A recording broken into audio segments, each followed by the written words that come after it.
Hey, this is Sky. Welcome to my YouTube channel. It's Monday night. I'm in the office, writing on the computer. I want to do another episode of California Gangster. Basically, I'm just going to read another scene from the first novel that I've written. I've written 3 books in this series. It's a series about a main character who's kind of an action hero, and you'll find that out as these books go along. His name is Simon Castro, and all 3 novels are about the California Syndicate. There's a lot of stuff out there about New York and Chicago, mafia. This is about California. Let's pick up where we left off. In the last video, we read on page 3. We're just going to go scene through scene. Simon's still in high school, and this part of the story takes place in the late 1960s. And he's sort of a hippie. He has long hair, but he's mostly a jock, and he's dedicated to football and very much wants to pursue a career in the NFL. And he is growing up in Beverly Hills with his family, and his family is a mob family. So let's just pick up where we were. As soon as the song was over, he turned and said, "You going to UCLA or what?" I was looking out of the window at the lights of the city going by and replied, "I don't know, Frank. I'll probably go wherever my father tells me to go. I mean, he's paying for it." Frank shook his head as he thought about his brother and said, "USC it is then. Your old man has always had a thing for USC. He didn't even go to college. If it was me, I'd send you to a state school just like I did my girls. State schools is where the party's at." I changed the subject away from my football career and replied, "Look, Frank, I had a problem tonight that I need to talk to you about." Frank took a puff off of his cigar, blew the smoke out of the window. He said, "What sort of problem, kid?"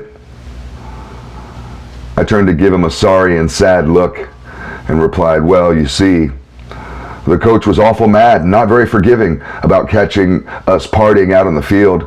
We weren't hurting anybody, but he said he was going to bench me for several games as a punishment." Frank shrugged his shoulders as he took a left turn and then sped through a yellow light and said, "Well, how will this affect your chances of getting onto a good college team? I mean, it's just a few games, right? Not the whole season." I tried to sound like I was going to cry and cracked my voice a little as I replied, "Yes, it will ruin my stats and my whole season for sure.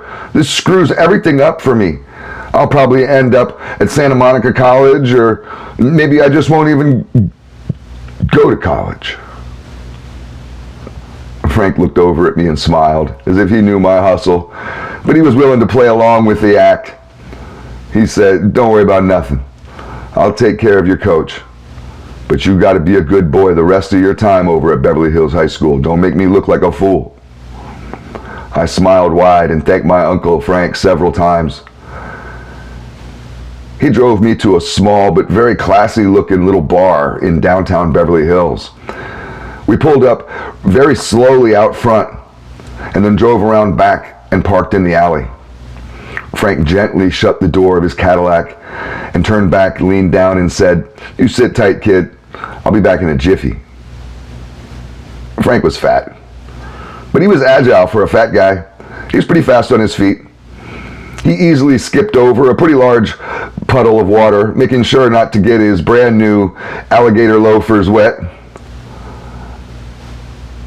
I sat in the car wondering if the cops would pull up the alley, and if they did, what I would say to them.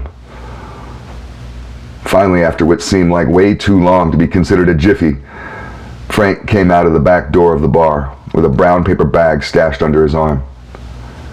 He sat down in the driver's seat and opened up the bag. He gave the bag a shake and then smelled it like it was fine wine. He said, "Take a look in there. Ain't that beautiful? Count it for me. That's probably more cash than you've ever seen. Let me get you home. Your father would be pissed if he found out you're driving around with me. You know, he was at a big meeting tonight with Tommy guns. Your father is brown-nosing the boss like a dog, but he ain't stupid. Your old man is going to be the next boss of the family someday. I looked in the bag, handed it back to Frank, and said, if my father becomes the boss, he'll turn into a monster. I think you should be the next boss, Frank. Frank liked that idea and smiled. He turned up the radio to enjoy Creedence Clearwater Revival song, Run Through the Jungle.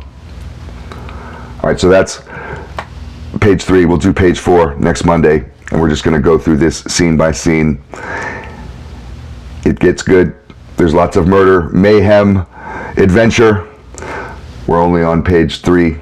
Page 4 comes next, California Gangster. Thanks for watching.